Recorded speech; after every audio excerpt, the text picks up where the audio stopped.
Hi everyone, welcome to my channel. ತಮ್ಮೆಲ್ಲರಿಗೂ ನಮ್ಮ ಚಾನಲ್ಗೆ ಸ್ವಾಗತವನ್ನು ಕೋರುತ್ತಾ ಇವತ್ತಿನ ವಿಡಿಯೋದಲ್ಲಿ ಇಲ್ಲಿ ಜವಾಹರ್ ನವೋದಯ ವಿದ್ಯಾಲಯ ಪ್ರವೇಶ ಪರೀಕ್ಷೆಗೆ ಸಂಬಂಧಪಟ್ಟಂತೆ ಇಲ್ಲಿ ಕನ್ನಡ ಭಾಷಾ ಪರೀಕ್ಷೆಗೆ ಸಂಬಂಧಪಟ್ಟಂತಹ ಇಲ್ಲಿ ಗದ್ಯ ಭಾಗಕ್ಕೆ ಸಂಬಂಧಿಸಿದ ಒಂದು ಮಾದರಿ ಪ್ರಶ್ನೆ ಪತ್ರಿಕೆಯನ್ನು ತಮ್ಮೊಂದಿಗೆ ಇವತ್ತು ಶೇರ್ ಮಾಡ್ಕೊಳ್ತಾ ಇದ್ದೀನಿ. ಇನ್ನು ತಾವು ನಮ್ಮ ಚಾನಲನ್ನು ಫಸ್ಟ್ ಟೈಮ್ ನೋಡ್ತಾ ಇದ್ದರೆ ನಮ್ಮ ಚಾನಲನ್ನು ಸಬ್ಸ್ಕ್ರೈಬ್ ಆಗಿ ಅಂತ ಹೇಳುತ್ತಾ okay, let's begin the video. ಈ ವಿಡಿಯೋದಲ್ಲಿ ತಾವು ಕೂಡ ವೀಕ್ಷಿಸಬಹುದು. ವಿಭಾಗದಲ್ಲಿ 3 ಗದ್ಯ ಭಾಗಗಳಿರ್ತಾವೆ. ಪ್ರತಿ ಗದ್ಯ ಭಾಗದ ಕೊನೆಯಲ್ಲಿ 5 ಪ್ರಶ್ನೆಗಳಿರ್ತವೆ. ಪ್ರತಿ ಗದ್ಯ ಭಾಗವನ್ನು ಗಮನವಿಟ್ಟು ಓದಿಕೊಂಡು ಅದರ ಮುಂದಿನ ಪ್ರಶ್ನೆಗಳನ್ನು ಉತ್ತರಿಸಿರಿ. ಪ್ರತಿ ಪ್ರಶ್ನೆಗೂ ಇಲ್ಲಿ 4 ಆಪ್ಷನ್ಸ್ಗಳಿರ್ತವೆ. ಸರಿಯಾದ ಒಂದು ಉತ್ತರವನ್ನು ತಾವು OMR ಉತ್ತರ ಪತ್ರಿಕೆಯಲ್ಲಿ ತಾವು ಶೇಡಿಂಗ್ ಮಾಡಬೇಕಾಗುತ್ತೆ. ಹಾಗಾದರೆ ಇಲ್ಲಿ ಮೊದಲಿಗೆ ತಾವು ಗದ್ಯ ಭಾಗವನ್ನು ಬಿಡಿಸಬೇಕಾದ್ರೆ ಇಲ್ಲಿ ತಾವು ಮೊದಲಿಗೆ ಗದ್ಯವನ್ನು ಸರಿಯಾಗಿ ಓದ್ಕೋಬೇಕಾಗುತ್ತೆ.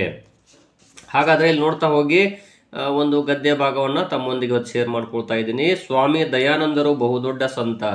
ಒಂದು ದಿನ ಗಂಗೆಯಲ್ಲಿ ಪುಣ್ಯ ಸ್ನಾನವನ್ನು ಮುಗಿಸಿದ ಬಳಿಕ ಮೆಟ್ಟಿಲುಗಳನ್ನು ಹತ್ತುತ್ತಿದ್ದರು. ವಿರುದ್ಧ ದಿಕ್ಕಿನಿಂದ ಒಬ್ಬ ಮನುಷ್ಯನು ಬಂದನು.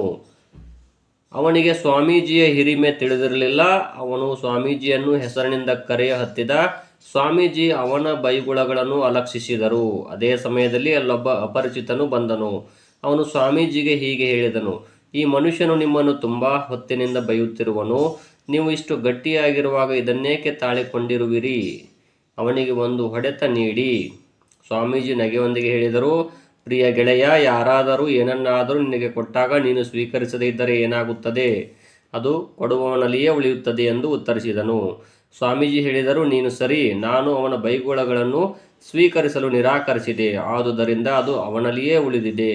ಸ್ವಾಮೀಜಿಯನ್ನು ಬೈದವನು ಅದನ್ನು ಕೇಳಿ ಸ್ವಾಮೀಜಿಯೊಂದಿಗೆ ಕ್ಷಮೆಯನ್ನು ಕೋರಿ ತನ್ನ ತಪ್ಪನ್ನು ಮನ್ನಿಸುವಂತೆ ಪ್ರಾರ್ಥಿಸಿದನು.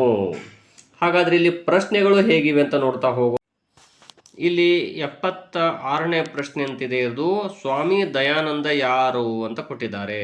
ಇಲ್ಲಿ ಸ್ವಾಮಿ ದಯಾನಂದರು ಒಬ್ಬ ಬಹುದೊಡ್ಡ ಸಂತ ಅಂತ ಹೇಳಿದ್ದಾರೆ.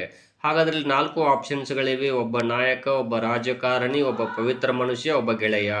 ಇಲ್ಲಿ ನಾವು ಸರಿಯಾದ ಉತ್ತರವನ್ನು ಆಯ್ಕೆ ಮಾಡುವಾಗ ಮೊದಲಿಗೆ ಯಾವುದು ಸರಿಯಾಗುವುದಿಲ್ಲ ಅವುಗಳನ್ನು ಚೆಕ್ ಮಾಡಿದಾಗ ಸರಿಯಾದ ಉತ್ತರ ನಮಗೆ ದೊರೆಯುತ್ತದೆ. ಇಲ್ಲಿ ಒಬ್ಬ ನಾಯಕ ಅಥವಾ ಒಬ್ಬ ರಾಜಕಾರಣಿ, ಒಬ್ಬ ಗೆಳೆಯ, ಇವು 3 ಬಿಟ್ಟಾಗ ನಮ್ಗೆ ಉಳಿಯುವುದು ಯಾವುದು ಅಂದರೆ ಒಬ್ಬ ಪವಿತ್ರ ಮನುಷ್ಯ. ಅವರೊಬ್ಬ ಸಾಧು ಸಂತರು ಆಗಿರುವುದರಿಂದಾಗಿ ಸರಿಯಾದ ಉತ್ತರ 3ನೇದಾಗುತ್ತೆ. ಇನ್ನು ನೆಕ್ಸ್ಟ್ ಪ್ರಶ್ನೆ ನೋಡ್ತಾ ಹೋಗಿ. ವಿರುದ್ಧ ದಿಕ್ಕಿನಿಂದ ಬಂದ ಮನುಷ್ಯ ಏನು ಮಾಡಿದನು? ಸ್ವಾಮೀಜಿಯನ್ನು ಹೊಗಳಿದನು. ಸ್ವಾಮೀಜಿಯನ್ನು ತನ್ನ ಮನೆಗೆ ಆಹ್ವಾನಿಸಿದನು. ಸ್ವಾಮೀಜಿಯನ್ನು ಬೈದನು. ಸ್ವಾಮೀಜಿಯನ್ನು ನೋಡಿ ನಕ್ಕನು ಅಂತೈತಿ. ಇಲ್ಲಿ ನೋಡ್ತಾ ಹೋಗುವ ತಾವು ಕೂಡ ಇಲ್ಲಿ ವಿರುದ್ಧ ದಿಕ್ಕಿನಿಂದ ಒಬ್ಬ ಮನುಷ್ಯ ಬಂದನು. ಅವನಿಗೆ ಸ್ವಾಮೀಜಿ ಹಿರಿಮೆ ತಿಳಿದಿರಲಿಲ್ಲ. ಅವನು ಸ್ವಾಮೀಜಿಯನ್ನು ಹೆಸರಿನಿಂದ ಕರೆ ಹತ್ತಿದ. ಸ್ವಾಮೀಜಿ ಅವನ ಬೈಗುಳಗಳನ್ನು ಅಲಕ್ಷಿಸಿದರು. ಈ ರೀತಿಯಾಗಿ ಇದೆ. ಅಂದರೆ ಇಲ್ಲಿ ನೋಡ್ತಾ ಹೋಗ್ಬೋದು ತಾವು ಸ್ವಾಮೀಜಿಯನ್ನು ಬೈದನು. 3ನೇ ಆಪ್ಷನ್ ಸರಿಯಾಗಿದೆ. ಹಾಗಾಗಿ ಇಲ್ಲಿ ತಾವು ಕೂಡ ವೀಕ್ಷಿಸಬಹುದು. ಇಲ್ಲಿ 3ನೇ ಆಪ್ಷನ್ ಇದೆಯಲ್ಲ, ಇದು ಸರಿಯಾಗುತ್ತೆ. ಸ್ವಾಮೀಜಿಯನ್ನು ಬೈದನು.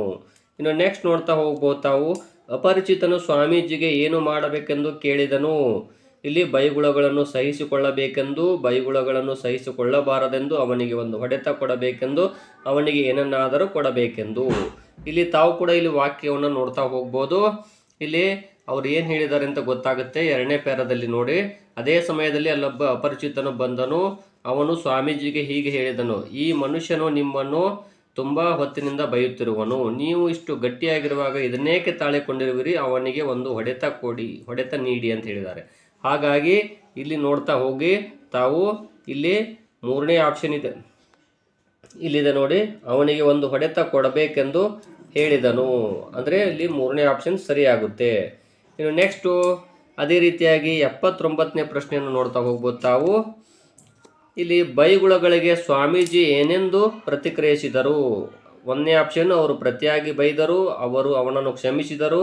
ಅವರು ಅವನ ಪಾದವನ್ನು ಮುಟ್ಟಿದರು. ಅವರು ಅವನನ್ನು ನೋಡಿ ನಕ್ಕರು. ಇಲ್ಲಿ ನೋಡಿದರೆ ಗೊತ್ತಾಗುತ್ತೆ. ಗದ್ಯ ಭಾಗದಲ್ಲಿ ತಾವು ಕೂಡ ಪಾಠವನ್ನು ತಾವು ಏನು ಗದ್ಯ ಭಾಗ ಕೊಟ್ಟಿರ್ತಾರೆ ಅದನ್ನು ತಾವು ಏನು ಮಾಡಬೇಕು, ಸರಿಯಾಗಿ 1-2 ಸಾರಿ ಪ್ರಾರಂಭದಲ್ಲೇ ಓದಬೇಕು.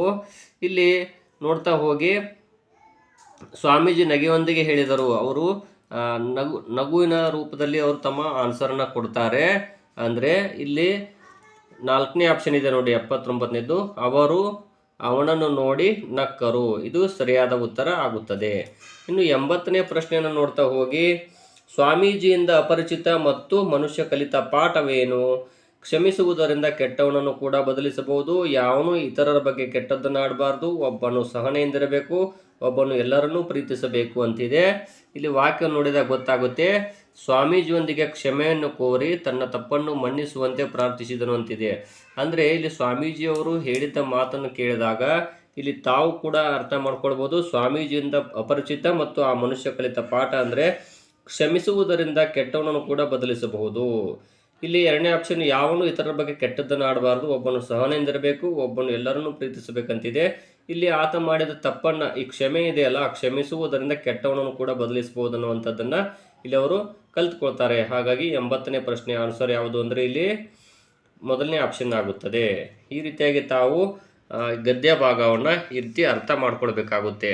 ಹಾಗಾಗಿ ಇಲ್ಲಿ ತಾವು ಕೂಡ ಈ ಗದ್ಯ ಭಾಗವನ್ನು ವೀಕ್ಷಿಸಿದ ನಂತರ ಇಲ್ಲಿ ನಿಮಗೆ ಗೊತ್ತಾಗಿರುವ ಅಂಶ ಏನು ಅಂದರೆ, ಇಲ್ಲಿ ನಾವು ನಿಧಾನವಾಗಿ ಕೊಟ್ಟಂಥ ಗದ್ಯ ಭಾಗವನ್ನು ಓದ್ಕೋಬೇಕು. ತದನಂತರ ಇಲ್ಲಿ ಆ ಪ್ರಶ್ನೆಗಳಿಗೆ ಉತ್ತರಗಳನ್ನು ವಿಚಾರ ಮಾಡಬೇಕಾಗುತ್ತದೆ.